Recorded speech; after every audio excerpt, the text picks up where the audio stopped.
ऐसा शरीर लेके साला मेहरारू के खेत कोरे के चाहिए तो दूसरा के खेत कोरे के पड़ता। चोरे तोरा बहिन के चोदर गार ना मारी ऐसा किस्मत के।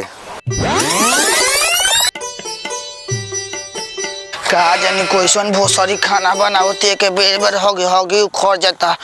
ए उम्र में हम बेर बेर हगी तो डेटी की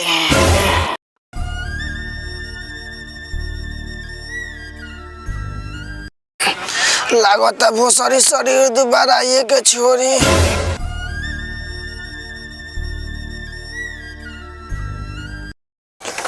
मंगरुआ के बाप नु हो कोई गार उघार के हक देता। लाज ना गलई के गार में सावधान आइए विचार नहीं के रह गई।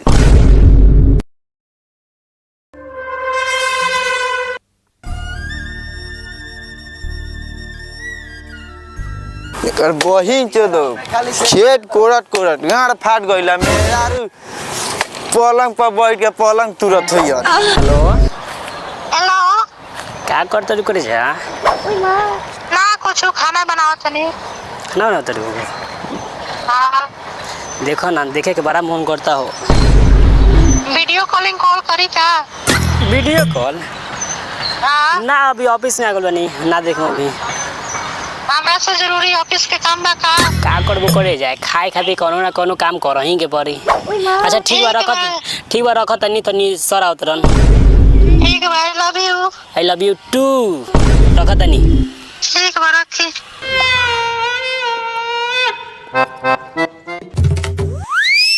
अरे ये तो चंगनी के खेतवा ये दोनों बाप बेटा बाप के खेत समझ के रोज चलावता हूँ सर। लागत है उनकरा से कह के करके गांड फरवाही के पड़ी। 2 पैकेट हम चाउर के बड़ा ऑर्डर कर देनी यहाँ लेके आते हुए मोना चौक पहुँचल बा। का चाहिए बुआ? एगो ठंडा ठंडा एगो ठंडा दे बुआ।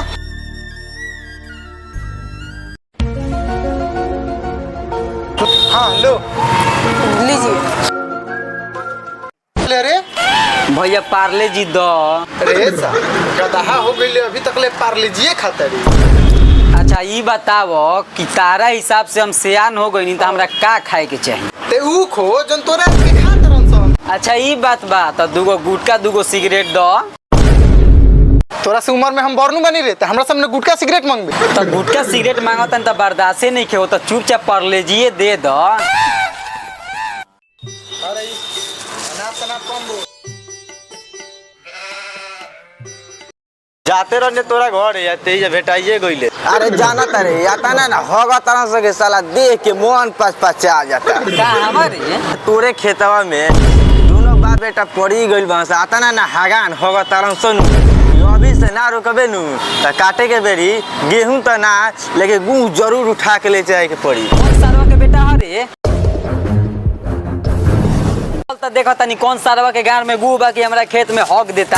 चल ना चल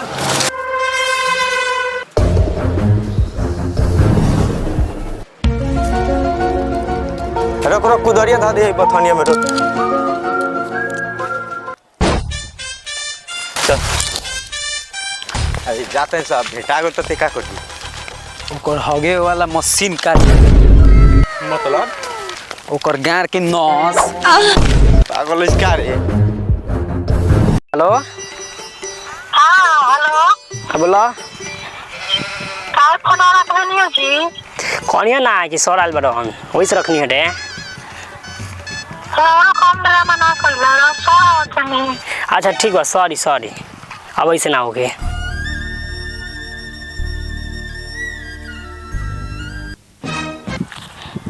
हेलो ना देबू अरे पार्टी अपना आँखी से देखनिया कि दोनों बाप बेटा गाँव घर के सरहगत लग गए गाँव में कोनो गत्तर के लाज बाटे। भाग बूढ़ तोरा खेत में क्या कर जाम सर हमके उतना हमारे खेत पड़ती है बटे तो खेतों में हमरा बाप बेटा तो उनके गांव मारा जाला सो। अरे सर तो इनके दोनों जन बाप बेटा खेत बोलवा सनु मैं खाद डाले नहीं सर। देखा तारे नु ह के कैसे बनता साज आ तोरा बात के बनैले बगा दा के पाज। हरे सारा होने से क्या कर लेबे तोरा जन उखाड़े कनु उखाड़ नहीं ठीक बा। रे साला रे एका से का बतिले बारे एकरा बाप के खेत की हमरा बाप के ते हमरा से बतिया। हाँ रे तोरे बा के खेता लेकिन ई सारा बीच में काहे बोलता टे? अरे साला रे कौनो के खेत हो के तनी के गाड़ उघाड़ के हवा चल बस। जब तोरा खेत में हमार बाबू हगले रहन त गाड़ से गुट होइले रहसन। बताओ ते ही तोरा से का उठवाई? ए हमर लाल उठा लिया सन। हरा सन। एकरा गाड़ में ज्यादा गर्मी नइखे हो गए, लागत है एकरा बाप के धरही के पड़ी। गलत समझलन साले, मारत मारत मुता दे में ही जगिए। चल ओरो बुढ़ा गइनी बाकी मजाक करे के आदत ना गइला।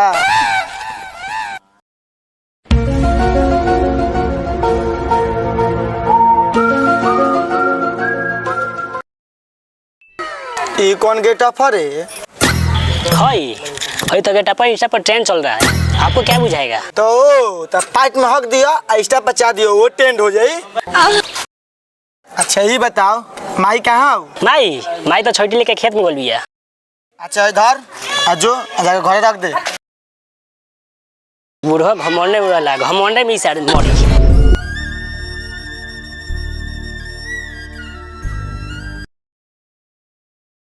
ए का चिल्लाता रहो एक काटा त कोड़े ना घरे आके गर्मी देखावे रहो। ए भोसर हो तारे तो घरे घरे घुमला से घर के खर्ची चलत। ढेर फटर मुंह मत चलाओ, राते के मार भोर पड़ गइल बा का? एक ये रात मुंह में बेलना और याद बाकी ना। ठीक बात, रात के रानी हजनू तो हम दिन के राजा हई। ऐसन बात बन तो चल भीतरिया बता दे। अब हम भीतरिया काहे ले जाई, बहरिया ठीक बनी।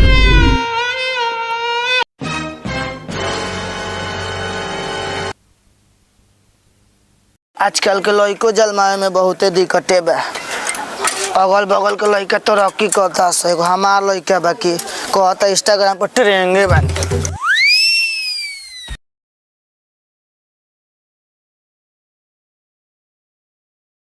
का हो चंगनी भाई, तू तो कहले ला तो द्वार पर थूकहू ना है, अब का झाट उखाड़ल बरो। क्या झाट उखाड़े नहीं कि सामने के आयल तो निके बाप बेटा के गार फाड़े आयल बनी सो। अरे हमारा बापा से का बहस करता रहे सर वो? चले पड़ी का ई सारा बेटा कुछ कहता सका? हां का तू कहला सब बाप बेटा गार फाड़ दे।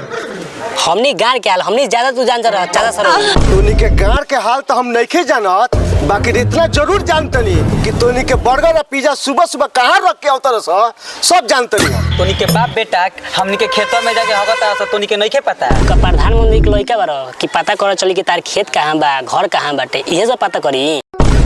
हम कहत नहीं चवन चाचा कि अगर बेटा ठेठर बा आ ठेठरई बतियाई। अरे सर थोड़ा हम थेथर हो दे।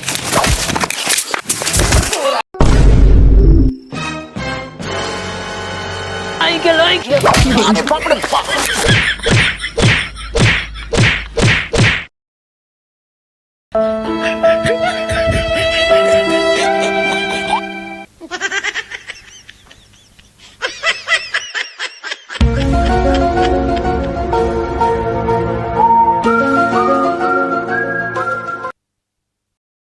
हे भगवान, ई मुखियावा हमरा तरफ से ना बोलो, आँख भड़क जाए दोनों।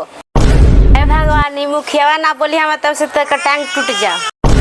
आइल बस चल के जाई लंगर के। रे जूता देखो तो से इतना जूता से मार मार सूरत में उतर के दोनों बस सूरत बिहार से दिखाई दे पूछन लोग पंचायत काला बोलैले बड़ा लोग ये सब सुनावे खातिर के मरले बा गार के मरैले बा। देखी मुखिया जी देखे दिखावे का टाइम नहीं खे, जाएगा माही मनीषा के नाच देखे। एक नंबर के छिनड़ा ह, खाली ढोड़िए देखे जाला। आजकल ढोरिया ट्रेनिंग में चलता। तनी के ढेर नहीं खसन बोला, तनी के बदली करही के पड़ी। ए तू चुपचाप रह, बात के झाट मत बनाओ, हम बताओ तनी। देखी मुखिया जी हमरा जोतावल खेत में कोयला नियर गार ले जाके सोना नियर चिपरी पात के चल आवता। देखी मुखिया जी एगो हमार में बिया कि तेल वाला खाना बना देतिया, पेट खराब हो गई तो प्रेशर बना देले हुई, जाके मार देले हुई। एमे हमरा बाप के करिए गार के का दोष बा? ई सब छोड़ी मुखिया जी, इनकर खेत ह, ई हगले बा, यही से मार भइल बा। ए बेचारा के का गलती बा, एकर कपार फट गल, ई तो अपने गाय नियर सुधुआ बा। देखी मुखिया जी हम कुछ नहीं की जानत, इस सारा के बेटा जगह हमारे कपार फड़ले बा ओमे एकरो फाटे के चाहिए। अभी तो खाली माथे फोड़ ले बनी, मौका मिले तो काती काती पड़ती हमरो नहीं के पता। ए जब आपस में लड़े के रहे तो मुखिया जी के झाट उखाड़े ला बोली ला सब तनिक ढेर नहीं खसन बोला तनिक बदली करही के पड़ी। किया जी भौरुआ सन के का बात सुन ले बनी कन्हैया के तरफ से बोले के रख जीतैले बनी तुहे दिल बारू का मुखिया जी के ए भौजी का देले बारू हो हमारे नाते चप्पल निकाल के मुंह चमक दे मुखिया जी के हम वोट देले बानी। मान तनी मुखिया जी हमार लड़का गलती कइले बा ओकर कपार फोड़ के बाकी हम कौन गलती कइबे नहीं का मजाक फोड़ देला मार के। ई सब छोड़ा लोग आगे का करे के बा मीटर बढ़ाए के बा कि बिगाड़े के बा तारा लोग के हाथ में बा काहे कि हमारा भाई लेट होता हमरा अब जाए के बा माही मनीषा के नाच देखे। हमनी के कुछ नहीं किसा जानत सीधा हाफ मर्डर के केस करेम से कैसे के हमनी के माथा फोड़ले बान से सरवा सो तनिक कौन माथा फोड़ले बा हे चुपचाप बैठ जादे ओइठ मत अभी तक खाली कपार फटल बा ज्यादा बोलबे त बचो तोर फाटी साला चुप फटाफट बोला तारा मिलजुल के रहा लोग ठीक बा फिर अभी इलेक्शन न जीती कायल बा अगर वोट देता लोग तो घरे घरे तो लाइटिंग तारा लोग के बनाइए देम लेकिन मिलजुल के तू लोग रहा लोग आप दलार के बना दूसरा के बनावे चलो ठीक बा मुखिया जी राहुल बात सुन के आ चुप हो जाता नहीं ना तो एकनी के गांठ फाड़ देती हम। प्रणाम।